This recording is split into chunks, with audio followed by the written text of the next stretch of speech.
Three children are among the latest victims of gun violence in Cape Town. They, along with another resident, were wounded in a shooting in Hanover Park yesterday. We've seen for a while now, communities mainly in the Cape Metro have been at the mercy of gun-toting criminals. The acting police minister, Kachalia, is preparing to go there to address spiralling gang violence, and our Nasiphi is there on the ground already. Nasiphi, good morning.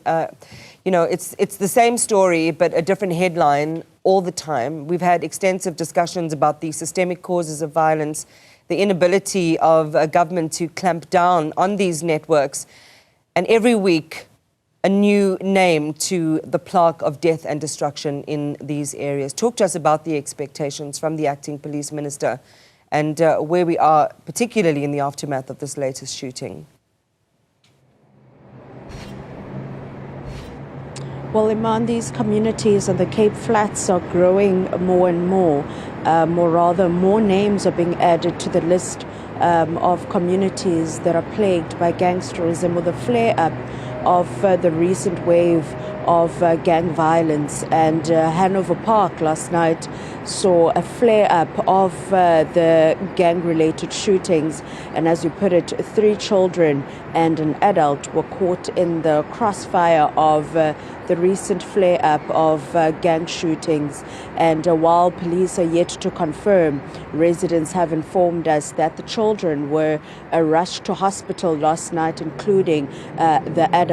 And the expectations ahead of the acting police minister's visit is quite high, particularly in these communities that are ravaged by gangsterism and the ongoing shootings. I mean, Iman, we speak of weekly names being added to that list of innocent people caught in the crossfire.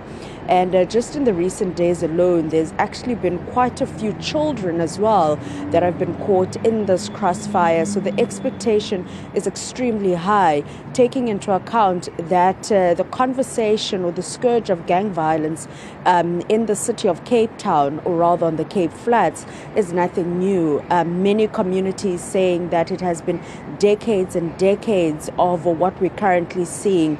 I mean, last week, speaking to a crime activist, he said that ahead of the acting police minister's visit, perhaps it's time to have a conversation that a state of emergency needs to be declared when it comes to the issue of gangsterism.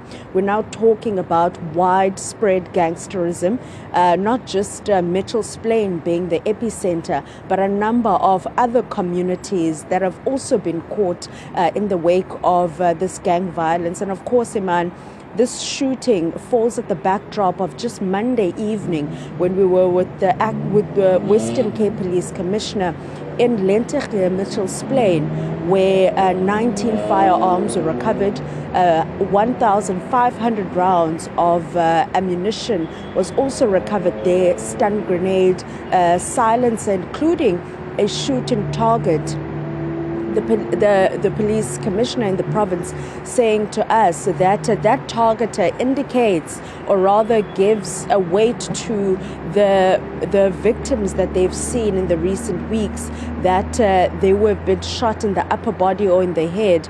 So he was saying that it is targeted and it is deliberate. However, as much as we've been seeing the police visibility in these communities that are plagued by gangsterism, the shootings still continue.